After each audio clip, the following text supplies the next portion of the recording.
how's it being home with your little one? Is that harder or easier? Because I kind of like, I've got 3 at home. The separation was good because then I could focus like while I'm at work, but then I kind of love, to your point, of like a quick snack with them or whatever. Yeah, it's nice to be able to check in through the day. Yeah, it's a lot of quality time, isn't it? Yeah.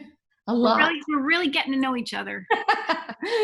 Well, thank you for this Netflix movie. We needed this. And you and Will, what a tremendous duo. Tell me about your first introduction to Will Ferrell. Well, I did a film with Will. I did Wedding Crashers with Will, Yes. but we weren't in the same scene. So I know the meatloaf. I didn't know if y'all went way back, right?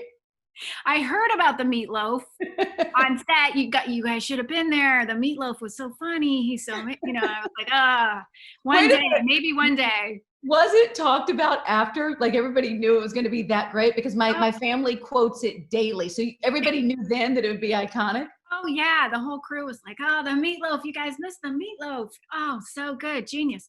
Yeah, no, meatloaf became really, really. That's great. Yeah. But did you meet him before that? So weirdly, I met him at a soccer competition, like a soccer game he was playing in, like a charity soccer match, and I was such an idiot because he wasn't even talking to me. We were in a whole group of people and he was talking to someone else. And I just kept laughing. Everything he said, I just laughed. I just was laughing. I was just like this giggling idiot. And he finally turned to me and said, "Are you okay?" This is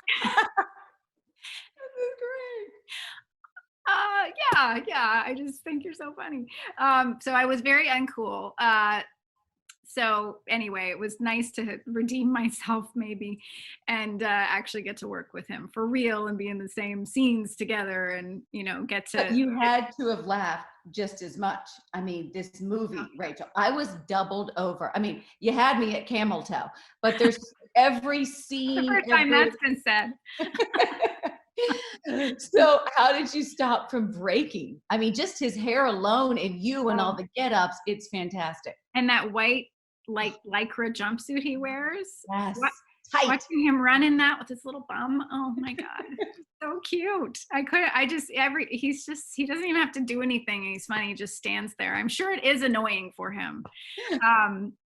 But yeah, I mean, I broke a lot. He's actually really professional. He's really good. I mean, you see that in his comedy. He's so, he's the king of that deadpan. You just can't ruffle him. So eventually I had to get professional and, rein it in because he doesn't ruin takes. He's very, very, he's a real pro. Well, if he's the king of that, you're the queen of iconic movies. When I think about but there's so many. I don't know if you'd guess my favorite. My family's actually the Family Stone. I mean, it was, what was the guy's name? Stevenson. What was the name that you fell in love with? Oh my God. Why am I blank? Brad Stevenson. Brad Stevenson, which is so great. The ambulance attendant. Yes. Oh, and Diane Keaton, the whole cast of that one. My husband and I will watch it every time that it's on. Is that a special one for you?